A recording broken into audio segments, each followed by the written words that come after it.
So without further ado, we're going to get started with our presentations, starting with our guest physicians. So let's all give a warm welcome to Dr. Tomas Diaz, Dr. Mickey Gonzalez, and Dr. J.L. Santamarina. Hi, everyone. Thank you for having us in this space. We are physicians, and we're here to not make any decisions for anyone, but provide information, the most up-to-date information regarding the vaccine. So my name is Tomas Diaz. I am one of the supervising doctors at UCSF, and I'll pass to JL. Magandang umaga po sa inyo lahat. Ako po si Dr. Santamarina. Isa po ako sa mga residente sa Department of Emergency Medicine ng UCSF at San Francisco General. So salamat po sa pag-imbita sa amin dito at bigyan niyo kami ng taon para makausap kayo tungkol dito sa COVID-19. And then I'll pass it on to Mickey now. Hi there, I'm Dr. Mickey Gonzalez, and I'm a first-year resident at SF General and UCSF, and I'm so happy to be here with you guys today. Okay, and I'm going to take us through some quick information just so we all get on the same page regarding the vaccine. So some important facts. There are two vaccines that are currently available in the United States, the Pfizer vaccine and the Moderna vaccine. You may have heard of the Johnson & Johnson or the AstraZeneca. Those two vaccines are not currently approved in the United States, but hopefully will be soon. So the Pfizer and Moderna vaccines are very similar to each other. They're made the same way, and I'll go through that in a little bit. And both are very highly effective in preventing serious cases of COVID, and both require 2 shots. So the Pfizer vaccine, you get your first shot, and then you need to wait at least 3 weeks before you get your second shot. The Moderna, you get your first shot, and then you need to wait at least 4 weeks before you get your second shot. And the Moderna vaccine doesn't need to be stored at as cold of temperatures, so it's a little bit easier to transport to different parts of the country. How these vaccines work. So on the left, you can see the coronavirus, and what the vaccine does is take a little piece, a little code of the virus, and in a lab, what they do is surround that in a layer of fat, and they add some sugar and some salts, and that's it. And that is what is injected into your muscle. And the fat allows the muscle cell to pick it up and then read it out and print it out, and then present it to the rest of your body to say, this is not supposed to be here. And so your immune system then makes antibodies to defend against this code and the virus. How well does the vaccine work? Very well. So over 40,000 people were included in the Pfizer trial. And among people who got the vaccine, out of 21 or almost 22,000 people, there were only 8 cases of people having symptoms of the coronavirus and testing positive. Meanwhile, in the group that did not get the vaccine, there were 162 cases. So that's about 95% effective. For Moderna, it was very similar, 94% effective. So we're considering them about the same. In the short term, most people may have some soreness at the injection site, some redness, especially after the second shot. Some folks are describing things like fatigue or headache or chills and some fever. There have also been cases of allergic reactions. So when you do get your vaccine, you'll be asked to wait 15 minutes just to be monitored to make sure that you don't develop symptoms like shortness of breath or any tongue swelling, things like that. Most people, their symptoms didn't last very long and they were able to go about their regular day. So we know that the vaccine works very well for lots of groups, and that includes older folks, men and women, all adults. It has not been approved yet for children. And then folks from all races and ethnicities were included in the trial. We also know that it's safe for people with chronic medical conditions like high blood pressure, diabetes, and HIV. And as mentioned, there have been allergic reactions, but even folks who have history of allergic reactions to things like penicillin or medications are okay to get this vaccine. Another thing to note, tell your friends the vaccine is free, no insurance is needed. The one slight caveat to that is the US government has agreed to pay for the initial doses of the vaccine. If we need booster shots in the future, that is to be determined. They have not committed to paying for that. And documentation status, insurance status does not matter. It's covered for everybody. Some things that we don't know yet, we don't know whether even after getting the vaccine, you can have an infection without symptoms and potentially pass it to other people. Right now, it's being studied in patients who are pregnant, as well as kids. That being said, it is currently recommended that patients who are pregnant or breastfeeding do get the vaccine. And the other thing we don't know is how long we might be protected from the vaccine or from the virus after getting the vaccine, just because it's so early. So we may ultimately need booster shots. So in terms of making the best decision for you and your community and your families, I think the best way to frame it is, what are the risks of getting the vaccine versus what are the risks of getting the coronavirus itself? Because we know at this point, almost 470,000 people have died from the coronavirus, and others have been hospitalized and had long courses. So this virus is definitely taking a toll on communities, and in particular, the Filipino community has been disproportionately affected. So I think it's important to hold that comparison when you're making your decision for you. Some things that are not going to change after getting the vaccine, until we know more information, we'll still continue to wear masks, wash hands, isolate as much as possible, stay at home, and maintain physical distance of 6 feet. So we have all been vaccinated, and we each have our own independent reasons. But for me, especially in our work in the emergency department, it was very important for me to not only protect myself, seeing patients every day with the coronavirus, but also for me to protect my patients, seeing folks who have medical conditions that weaken their immune system. You know, it was important to me that I do everything I can to protect them. And then also thinking about my family. My 89-year-old grandmother just got her second dose of the Pfizer vaccine yesterday. So I'm very happy about that, so that we can be together soon. JL. Salamat. Sa akin din po, ganun din. Nagpabakuna ako dahil sa experience ko sa emergency department, yung lahat ng mga tao na may sakit sa coronavirus na nakita ko. Tapos gusto ko rin protektahan yung sarili ko tsaka yung pamilya ko. Lalo na pakita sa mga parents ko tsaka sa mga lolo ko na okay lang magkuha ng vaccine, at actually mabuti na magkuha ng vaccine. So, kaya ako ginawa. And Mickey?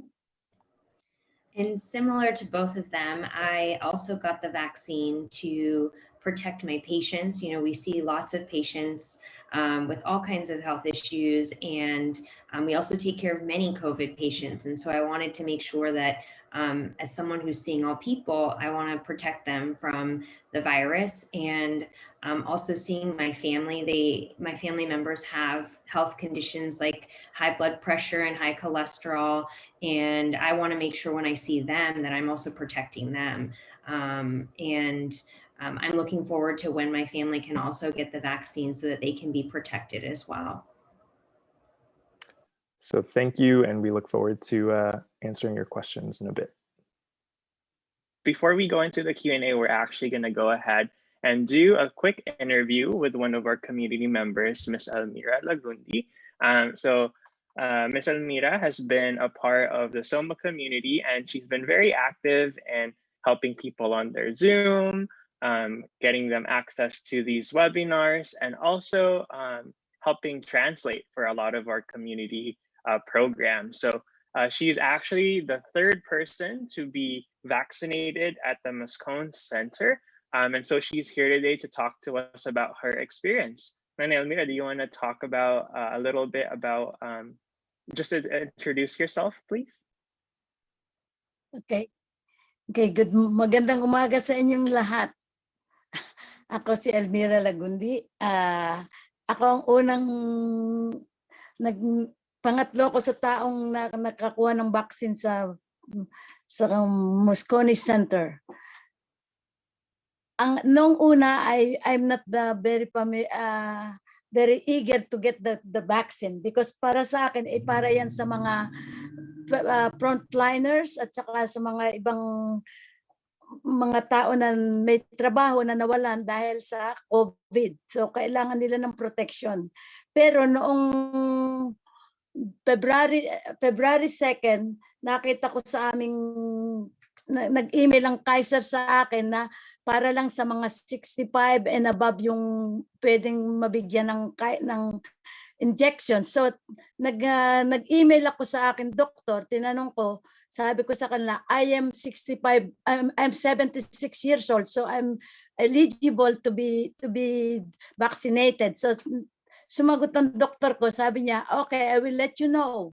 So ang akala ko, mga 1 week pa. Tapos nung hapon, tinawagan niya ako. Sabi niya, pero hindi ko nakuha. Nag-iwan siya ng message na I can go and have an appointment. So nung mga 5:30, may tumawag sa akin from Pfizer. Sabi sa akin, are you willing to go to Moscone at 11 o'clock tomorrow morning? It's a Thursday morning. So I said, okay. Hindi na ako nag-isip-isip. Just said, okay. And then sabi nila sa akin, are you willing to be picture taking with you? I said, okay, I'm okay. And so nung February 4, I went to Moscone Center. Doon nila ako pinadaan sa stop entrance. Tapos sabi sa akin nung dito may pangalan, ang pangalan ko nandoon nakalista. So pinapasok nila ako, nagtaka ako, sabi ko, bakit maraming tao na doon, tapos may mga silya, tapos may mga microphone. Sabi ko, mukhang mayroong program dito. So doon kami pinatawid kami doon kami pinaupo sa side na nakalagay doon mga reserved seat. So doon ako sa number 3 seat pinaupo nila. So nanood kami, nagsalita si Mayor London Bridge, saka yung mga ibang mga doktor doktor ng Pfizer at ng iba-iba pang organization. Tapos pagkatapos noon, may question and answer. Pagkatapos noon, kinuha na kami ng nurse, isa-isa kami pinapunta doon sa vaccination site. So nung pinaksination nila, nakita ko maraming mga camera. Sabi ko, wow, ano to? Tapos nung pagkatapos noon, nag-thumbs up akong ganyan. Tapos pinabalik ako sa upuan. Ang sabi nila, wait for 15 minutes. You might have a reaction. So nanood kami doon. No-offer nila kami ng tubig. Tapos after 15 minutes, sabi sa akin, okay, you're done. So I have no reaction. So sabi nila, how do you come here? I sabi ko sa kanila, I took the bus. So now you're not going to take the bus. We're going to get an Uber for you to bring you home. So I was the lucky one to be vaccinated without all those questions asked. Nobody asked me to fill a paper. So I was lucky na kasi ngayon nakita ko yung marami akong mga kaibigan na gusto magpa-vaccine pero they cannot get it. They have to go online. So I'm lucky. Ang sabi nga sa akin nung aking yung aking musical director ng Bernal Heights Community Music Center, ang sabi niya sa akin, wow, the next day nung Friday, nag-email siya sa aming lahat ng aming mga member ng Bernal Heights Community Center, Bernal Heights Choir. Ang sabi niya, look who I found in the newspaper, our very own Mira. You're lucky. Said they chose you to represent everybody because you are, first of all, you are a senior. You represented the seniors. You're a woman. You represented the woman. You're a people of color. You represented the people of color. You're an Asian. You represented the Asian. You're a Filipina. You represented the Filipinos. So that's all. I was lucky. Thank you. Thank you, Nay. Yan, can you put up your camera po para makita namin yung inyong beautiful face? Yan, para makita ng ating audience. Yan. Thank you, Elmira. Yeah, so for our audience members, we just want to let you know that Nanay Elmira was lucky to have, all of the cameras and Mayor London Breed, but just to let you know that that's not always the case, especially when you get vaccinated at the Moscone Center. It's just because it was the parang opening lang po yun. So, sinuwerte si Nanay Elmira na nakapunta siya doon para alam lang ng ating mga community members. Okay, so Nanay Elmira, thank you po for sharing your experience, and we just had a few other questions for you. So, when you first took the vaccine, did you always think that it was safe or important to get the vaccine? No, kasi bago pa lang, so in doubt pa ako. So sabi ko, I'll just wait. Yeah, what kind of helped you change your mind po? Ano yung nagpa-convince sa inyo? I got a message from Messenger. Somebody sent me about a message of I think it's Father Nicanor Austriaco. In-explain niya yung ethical and scientific issues about COVID vaccination. So, magaling ang kanyang pagkaka-explain. So, na-convince ako. Sabi ko, I think I needed one.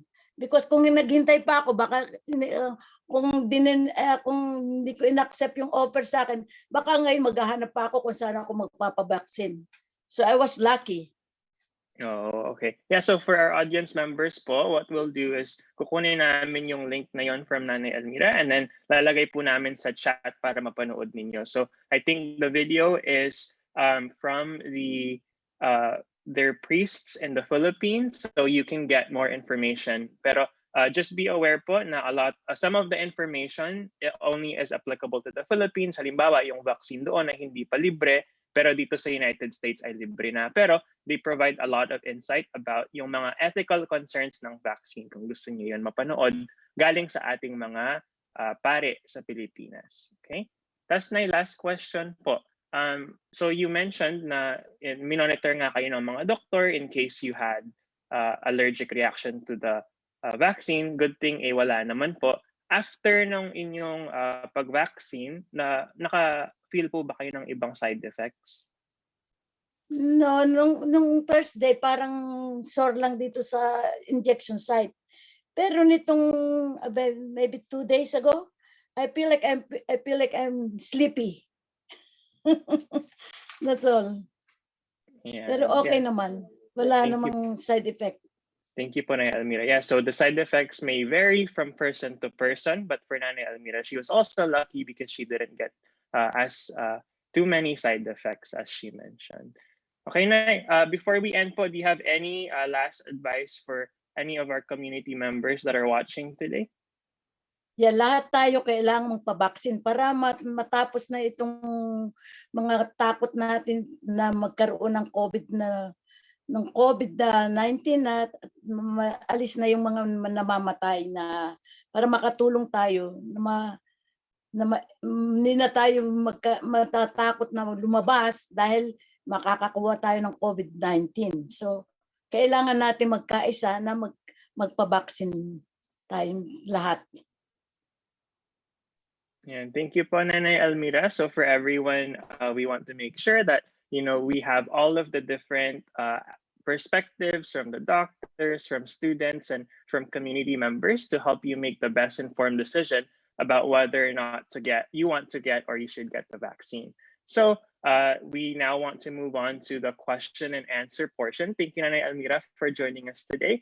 And so with the question and answer, you can put any questions that you might have on the Facebook chat, and we will first begin with some of the questions that were sent to us prior, and this will be facilitated by our public health team.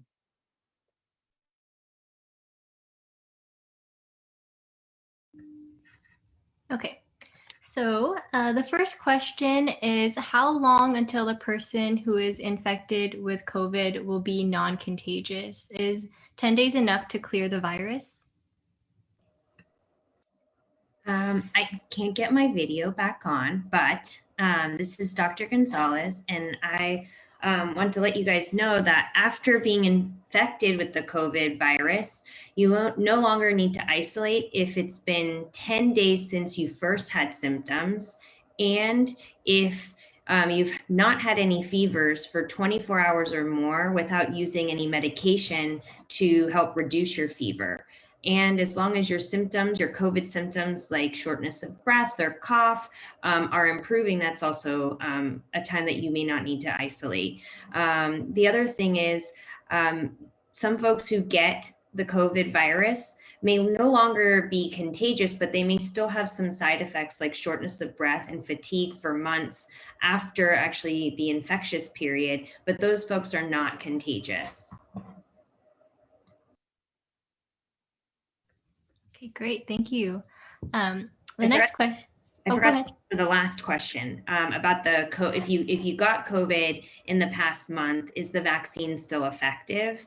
And we are recommending that even if you've had COVID, the virus, that you should get the vaccine, or we recommend getting the vaccine as long as it's been 10 days and you finished your self-isolation. The vaccine will be effective for you unless you received IV antibody treatment in the hospital.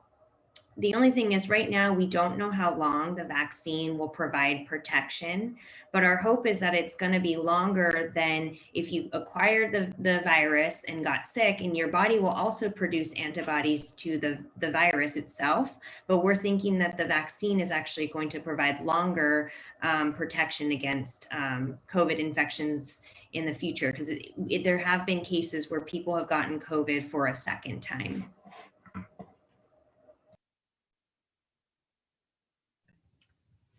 Great, thank you. The next question is, does the COVID-19 vaccine protect against the new variants? Hi, this is Dr. Santamarina again. So unfortunately, we still need more time and information to fully answer this question. But so far, it seems that the Pfizer and Moderna vaccines will protect against the UK variant, but don't work as well against the South Africa variant. This just means that maybe in the future, we're going to require booster shots. But the pharmaceutical companies are already working on it, incorporating these variants into their vaccines. So like Nanay Elmira said earlier, what this really means is that we need to try to get everyone, enough people vaccinated as soon as possible. And this will help us so that the virus does not get time to develop enough mutations to get around our current vaccines. And hopefully, if the other vaccines like the AstraZeneca and Johnson & Johnson's will be approved, we'll be able to get more people vaccinated more quickly. Okay, great. Thank you. The next question is, why doesn't my provider have the vaccine for us? I can take these two questions, and I think that Carissa actually did a wonderful job already answering the second question. But for the first question, right now the supply is low and is not able to meet the demand, and that's why even if you are in an eligible group, you may have difficulty scheduling an appointment. And that is something that the Biden administration is working on. Dr. Fauci just said actually a couple of days ago that the hope is that things are really ramping up in terms of making the vaccines. So definitely by April and hopefully in March, we'll have a lot more doses available to start giving the vaccines out in many more doses per day. The other thing, as mentioned, is that hopefully with the other vaccines like the AstraZeneca and Johnson & Johnson, if those are approved, then we can vaccinate even more people more quickly.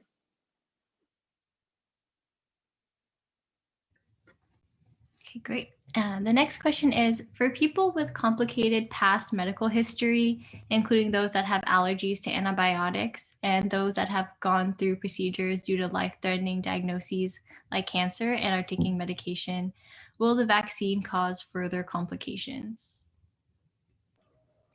This is an excellent question and also super important. What we want you guys to know is that it's safe for anyone, even with chronic illnesses or histories of cancer or who've received chemotherapy or radiation, that they can get the vaccine.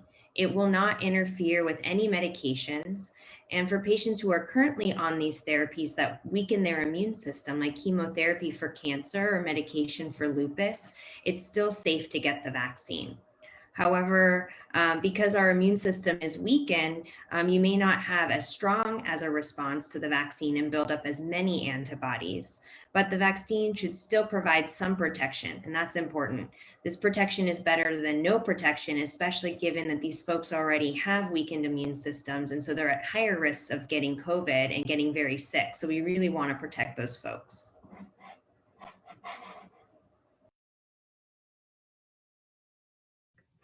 Okay, great. And then after getting the vaccine, is it good or bad to experience side effects? I can take this one. So I think it depends. To me, it felt like a good thing just because I knew that my immune system was working and that I was building up the antibodies. But I think I would say overall, I think it's a good thing. But if you do not experience any side effects, that is also fine. Your body still should be making the antibodies. And like we said earlier, usually these symptoms will only last a day or two, and you can continue to go about your day. They shouldn't be so severe that you're, stuck in bed all day or anything like that. And then for this second question, in terms of transmitting COVID after vaccination, the short answer is we don't know, because that was not studied in the initial trials.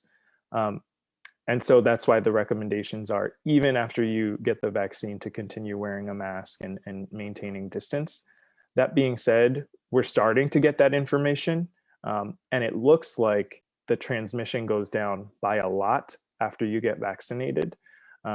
So, hopefully soon, but we'll know for sure, and we'll be able to sort of interact more like we did before COVID.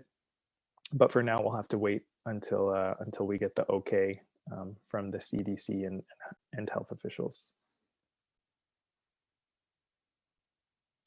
Okay, thank you. And then we also have some questions from the audience. The first question is the Pfizer vaccine as effective as the Moderna or AstraZeneca vaccines? I can answer this one. So as Dr. Diaz had mentioned earlier, the Pfizer vaccine is around 95% effective after getting a second shot. And the Moderna, we're going to say, is pretty comparable, maybe around 94%, but almost equal.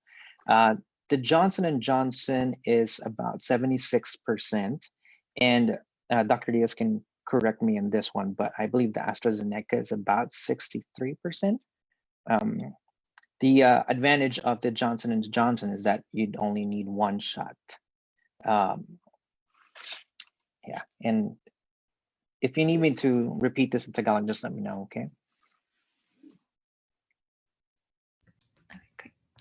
And then the next question is, what are the best ways to manage the side effects of the vaccine? I know I saw one place say that we shouldn't be taking pain relievers.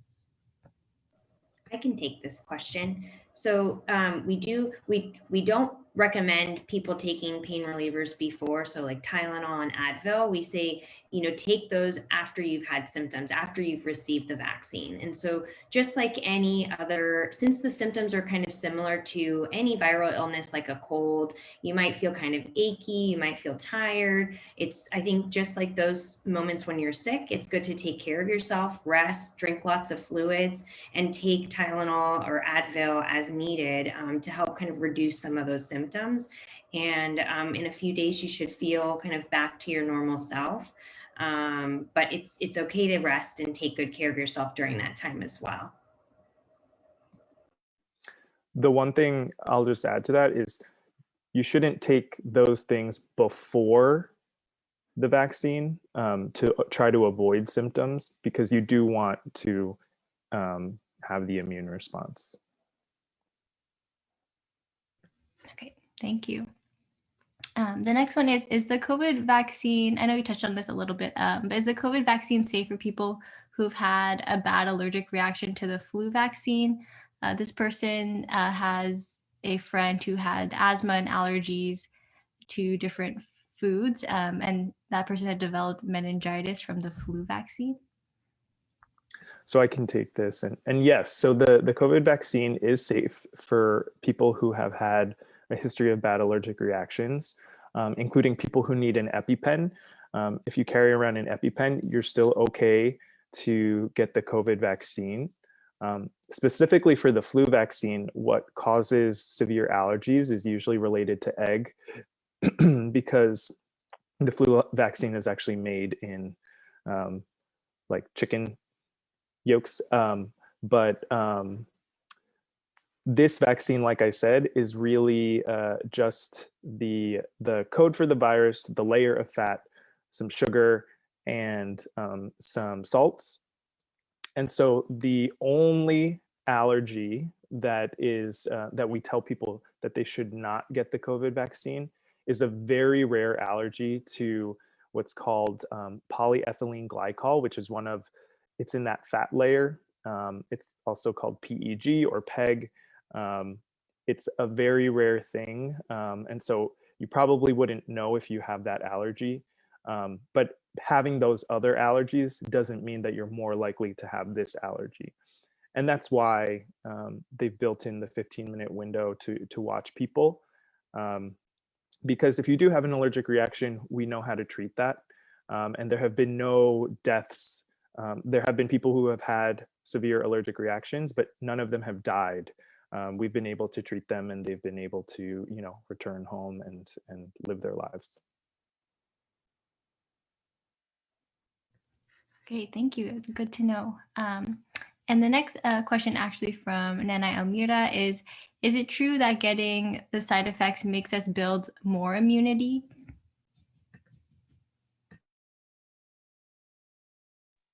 I can take that since it was sort of related. I think that regardless of whether you're having side effects or not, you can assume safely, you can think that you are protected, but there's no way of knowing, and they've studied this not with this vaccine, but with other vaccines, that having more side effects doesn't mean you're more protected. Just different people's bodies react a little bit differently. But if you get the vaccine, like we've been saying, the Moderna and Pfizer, you're 94 or 95% protected from severe COVID symptoms, regardless of whether you experience side effects or not. Okay, great. Thank you.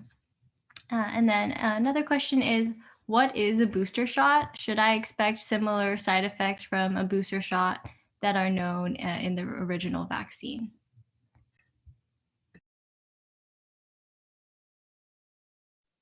I can take this one too. So a booster shot is,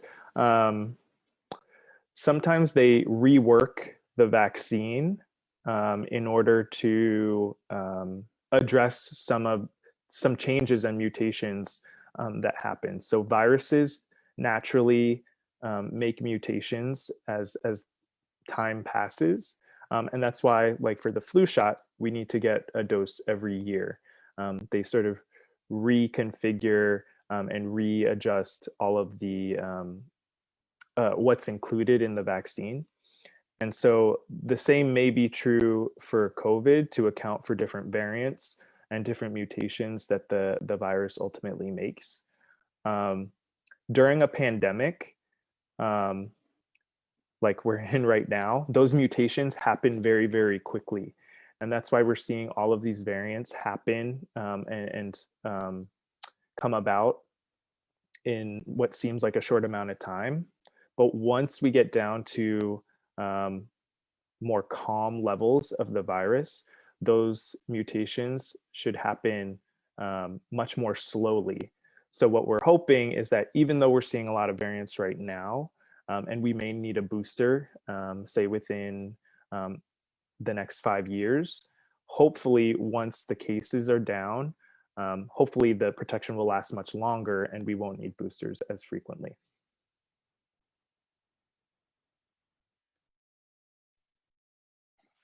Okay, so itatranslate ko lang to sa Tagalog. So basically po, yung booster shot, kasi binibigyan tayo ng vaccine. Tapos yung virus, paminsan, katulad ng mga variant, nag-iiba ng parang yung contents ng virus. So yung booster shot, ang ginagawa nun is para to change a little bit yung yung contents ng vaccine para ma-address yung mga different variant na magdarating. So katulad nung yung flu vaccine na binibigay sa atin every year, ang ginagawa niyan is para to address yung mga nag-iibang variants ng flu. So ang balak natin is katulad niyan sa COVID vaccine. Pero ang hope naman natin is that ngayon maraming mga variant na nag-appear dahil hindi pa masyadong contained yung coronavirus. So ang balak natin is hopefully once a lot of people are vaccinated na, and then mas mabagal na ang pagkakagawa ng virus ng mga iba-ibang variant. So maybe in the future, mga every 5 years lang tayo magkukuha ng booster para dito sa coronavirus vaccine.